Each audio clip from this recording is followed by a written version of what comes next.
Hello leaders, 50,000 रुपये की salary को इन्वेस्ट कैसे करें? इस सवाल का जवाब देने के लिए मैं आपको कुछ रियलिस्टिक सिनेरियोज़ की मदद से बताऊंगा। सिनेरियो 1, जिसमें आपकी उम्र अभी शायद 21 से 25 साल के बीच में है और अभी आप यंग हो, अपनी फैमिली के लिए प्रोवाइड नहीं करना पड़ रहा है, you are enjoying your bachelor life. In scenario 2, जिसमें अभी अभी आपकी शादी हुई है और आप अर्निंग मेंबर हो और आपके कंधों पे सिर्फ आपकी वाइफ या आपके हस्बैंड की रिस्पॉन्सिबिलिटी है। और सिनेरियो 3, जिसमें आपके पार्टनर और आपका एक बच्चा है, ठीक है। लेकिन सिनेरियो कुछ भी हो, लेकिन इन्वेस्टमेंट बहुत ज़रूरी है हमेशा। एक कॉमन रूल है जो आपने बहुत बार सुना होगा रील्स में, शॉर्ट्स में, बहुत जगह पे कि 50-30-20 रूल।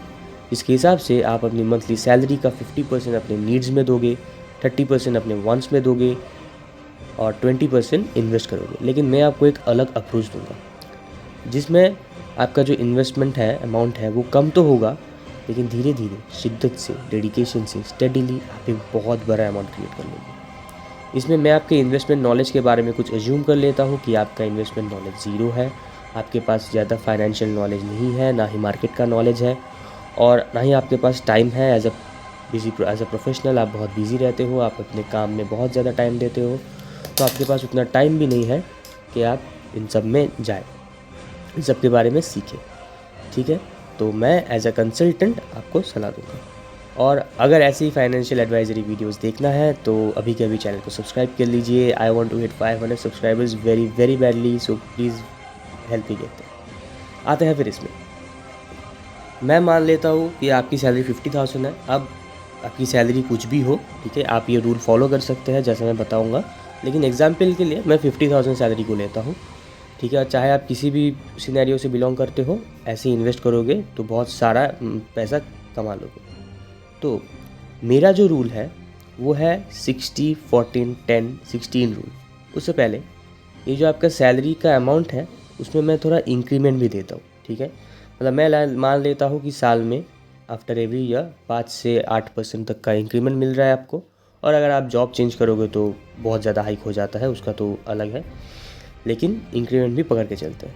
तो आते हैं फिर रूल पे, जैसा मैंने बताया कि 60-14-10-16 रूल, जिससे आपकी सैलरी का 60% जो अमाउंट होगा वो आप अपने नीड्स में दोगे। मतलब खाने के खर्चे, बिल्स, बच्चों की स्कूल फीस, घर के सारे जो मेंबर्स हैं उनकी health insurance, term life insurance, उसमें ये सब नीड्स है, ठीक है। हेल्थ इंश्योरेंस और टर्म लाइफ इंश्योरेंस इन्वेस्टमेंट नहीं है। कोई भी अगर आपको आके बताएगा कि ये सब इन्वेस्टमेंट है, नहीं है। हेल्थ इंश्योरेंस और term life insurance is a need for everyone. ये कभी इन्वेस्टमेंट नहीं है, इस बात को हमेशा ध्यान रखना। हमेशा अपने बच्चों को भी बताना कि हेल्थ इंश्योरेंस और term life insurance is a basic need, सबके पास होना चाहिए, ठीक है। फिर आते हैं 14% पे। 14% जो होगा वो आपने वांट्स में दोगे। जो 10% कंपोनेंट होगा वो आप एक इमरजेंसी फंड में दोगे। मतलब आपकी सैलरी का जो 10% आप एक इमरजेंसी फंड में डालोगे और उस फंड को आप हमेशा किसी इमरजेंसी में ही यूज़ करोगे। एंड द लास्ट इज जो 16% कंपोनेंट है वो होगा आपका इन्वेस्टमेंट। अब इन्वेस्टमेंट कैसे करोगे वो मैं आपको बताने वाला हूँ। आपकी सैलरी कुछ भी हो, मैंने 50,000 लिया है एज एन एग्जाम्पल, तो 50,000 का 16% होता है 8,000 रुपये। तो उस पर बात करते हैं नाउ।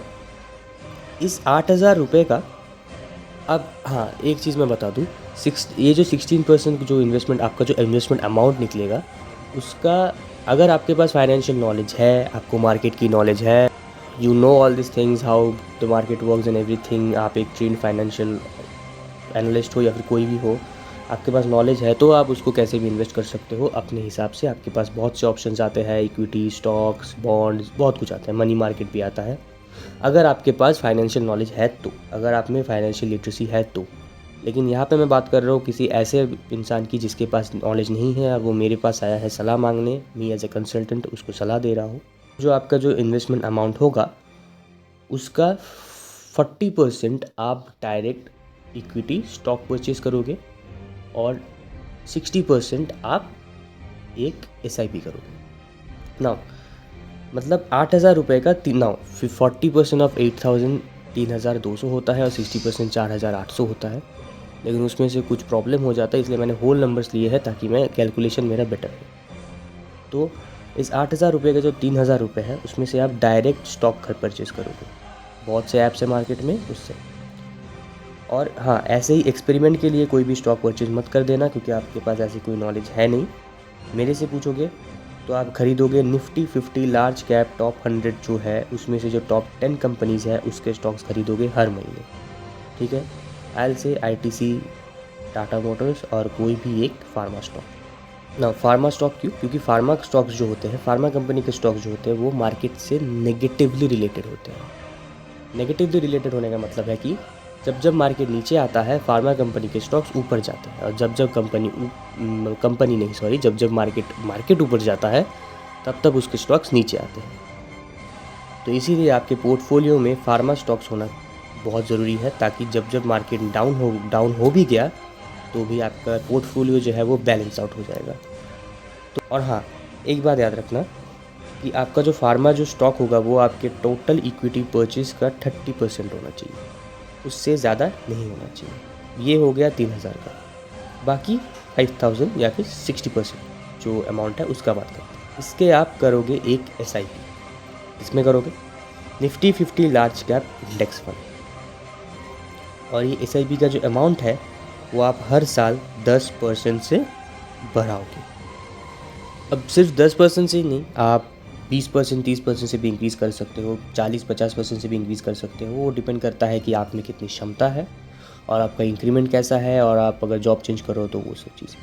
लेकिन एज़ इट इज़ अभी के लिए फॉर अ मिनिमम अमाउंट 10% से आप उस SIP का अमाउंट हर साल इंक्रीज़ करते रहोगे।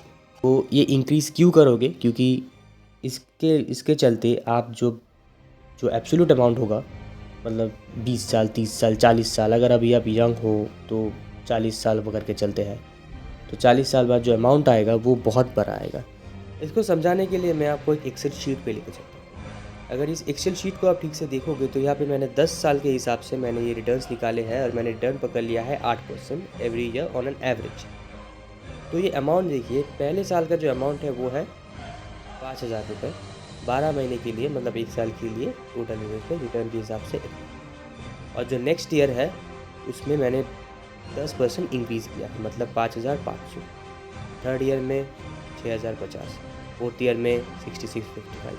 तो मैंने हर साल 10% से इंक्रीज़ किया है। 10 साल बाद, मतलब 10वें साल में, ऑन द 10th ईयर, आपका जो इन्वेस्टमेंट अमाउंट होगा वो होगा 11,790 रुपये। मतलब समझ लीजिए, अगर 10% से इंक्रीज़ करोगे तो कितना बड़ा अमाउंट आप इन्वेस्ट करोगे ईच महीने, धीरे धीरे।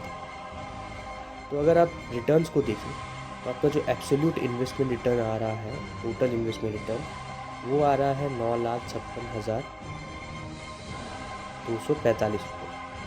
और जो एब्सोल्यूट रिटर्न है इंटरेस्ट के साथ, वो आ रहा है 10,32,745 रुपये।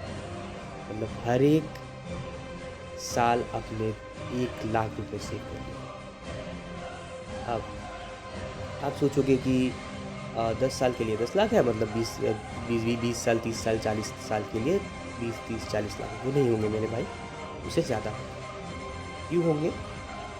कि आप हर साल इसको इंक्रीज़ करोगे, इस अमाउंट को 10% से आप इंक्रीज़ करोगे, तो इससे ज़्यादा ही होगा। 10 साल में आपके 10 लाख नहीं होते अगर आप 10% से इंक्रीज़ नहीं करते उसको, ठीक है। तो अगर आप ऐसे इंक्रीज़ करते जाओगे SIP का अमाउंट, तो ऑन अ लॉन्ग रन, और निफ्टी ने ऑन अ लॉन्ग रन हमेशा बहुत ही अच्छे रिटर्न्स दिए हैं, बहुत ही अच्छे। तो इसीलिए मैं बोल रहा हूँ 10% कोशिश कीजिए, 10% से करें। उससे ज़्यादा कर सकते हैं, आपकी क्षमता है तो वो आपके ऊपर है, लेकिन अगर 10% से कर सकते हैं तो बहुत बढ़िया। तो बस आज का वीडियो यही तक था। I hope you liked it. If you like it then please like the video और शेयर कीजिए अपने दोस्तों के साथ जिनको इन्वेस्टमेंट करना है लेकिन उनके पास इतना नॉलेज नहीं है। और मैंने एग्जांपल 50,000 का लिया है, 50,000 की सैलरी का, लेकिन आप कुछ भी ले सकते हो जितनी आपकी सैलरी है। बस आप वो 60, 14, 10, 16 रूल फॉलो करना, नोट कर लीजिए, स्क्रीन पे दिखा रहा होगा कि क्या है, और देखना slowly but surely over a long run you will increase a lot of wealth. So this was it for today's video. This is your consultant Srijit signing off.